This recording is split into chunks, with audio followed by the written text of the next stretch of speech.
We want to solve a triangle with the following informations. We know all three side lengths, and if we have a case like this, this is the case, the congruency axiom side, side, side, and if we have something like this, this first of all determines a unique triangle, and that means that we can find unique angles for this triangle now. We are going to have to start something like this using the law of cosines, which says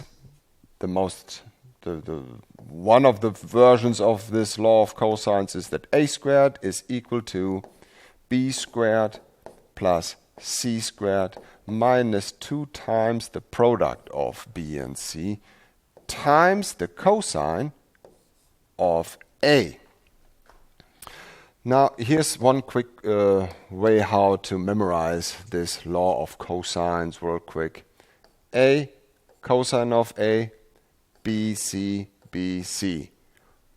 I find this quite helpful.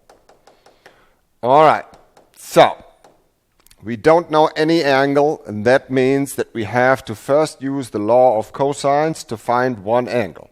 The angle that we have to find first is the largest one. Now, which one is the largest angle in this triangle right here? The largest angle is always opposite of the largest side. We have that the side A is equal to 13, and that makes the angle A right here the largest angle in the triangle. The other pieces of information, let me label it. The side length B is 10, side length C is equal to 10 as well. So, find the largest angle,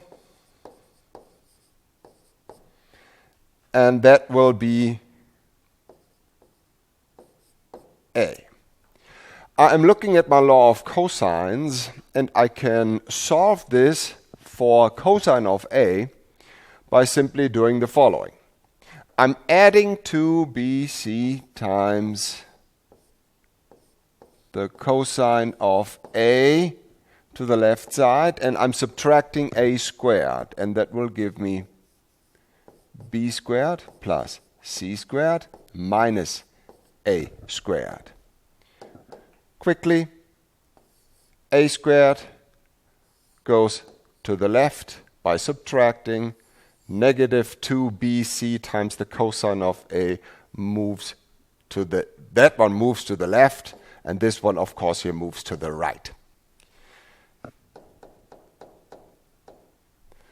Now what I'm just going to do, I divide both sides by 2bc, and I have that the cosine of A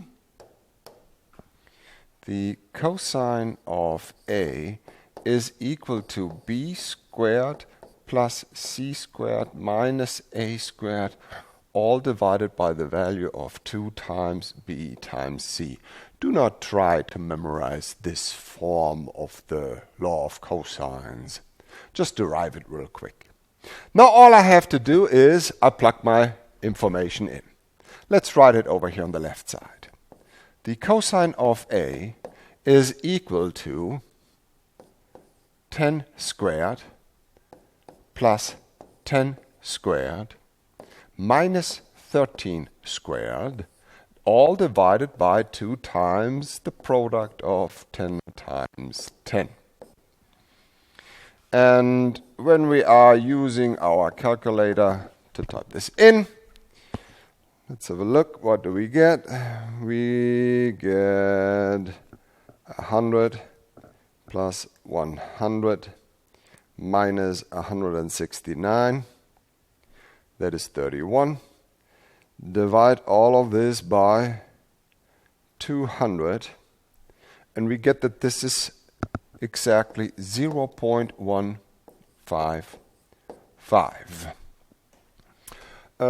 Quickly again, we have done this already before. Let me just explain this again one more time. We are just simply taking the cosine inverse function on both sides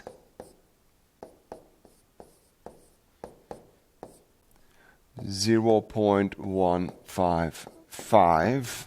On the left side, the inverse of a function leaves us the angle, and on the right side, now I'm just using my calculator, cosine inverse of 0.155 is equal to 81. We are supposed to round to the nearest tenth, so I have to round it to 81.1 degrees.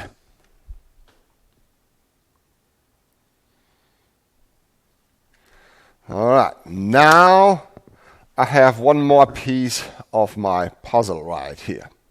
I know that A is equal to 81. Now, 81.1 degrees. Now what I can do is just simply using the law of sines to find either first angle C or angle B. Here's a quick observation. I see that the length of B and C is the same. Naturally, what this has to mean for the angles C of B, they will also have to be the same. But let's verify this. So I would say let's just find angle B next. Next, find B. And how do we do this? We are using the law of sines.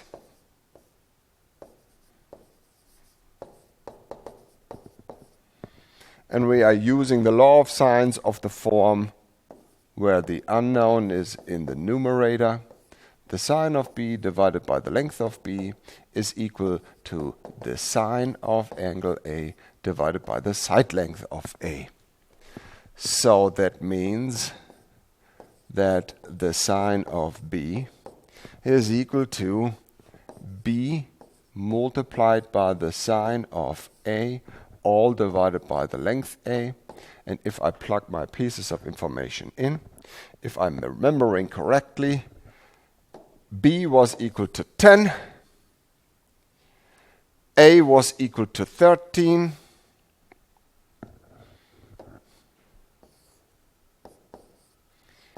and the sine of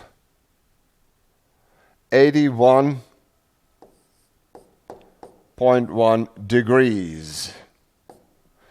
Once again, we have to use our calculator. Let's have a look. 10, let's say divided by 13. Let's multiply this with the sine of 81.1 degree. That will give us approximately 0.75996, and it moves on. All right, and I'm doing now the same thing that I've done with cosine. I'm using the sine inverse function to recover my angle B.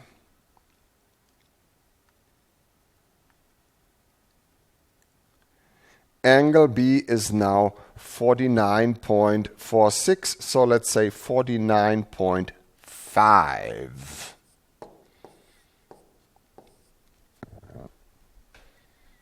All right. Now the reason why I first found the biggest angle in my triangle using the law of cosines is, you remember that there is theoretically another angle whose sine is going to be 0.75996, an obtuse angle, but it cannot be bigger than 81.0 degrees. And in this case, it would be much bigger. You cannot have an angle inside your triangle that would be bigger than the angle of A. All right, let's find the angle of C. Actually, let's just use our observation. We can do this in several ways. Either I'm just claiming now that angle C also has to be 49.5. Let's see, there is going to be a little bit of a rounding here to be done. I would rather let's do C is equal to 180 minus 81.1 minus 49.5. And this won't be exactly 180 minus 81.1 minus 49.5. That's 49.4. Well, and why is this so? Because we have rounded the angle B. That means now the angle C we are going to claim is 49.4 degrees. Let's see how our program likes it. 81.1, 49.5, 49 point, did we say 4? And we are checking our answer, and this is close enough. Strictly speaking, of course, we need to remember that angle B and angle C should be exactly the same, but because we had a round, this cannot be applied in this case.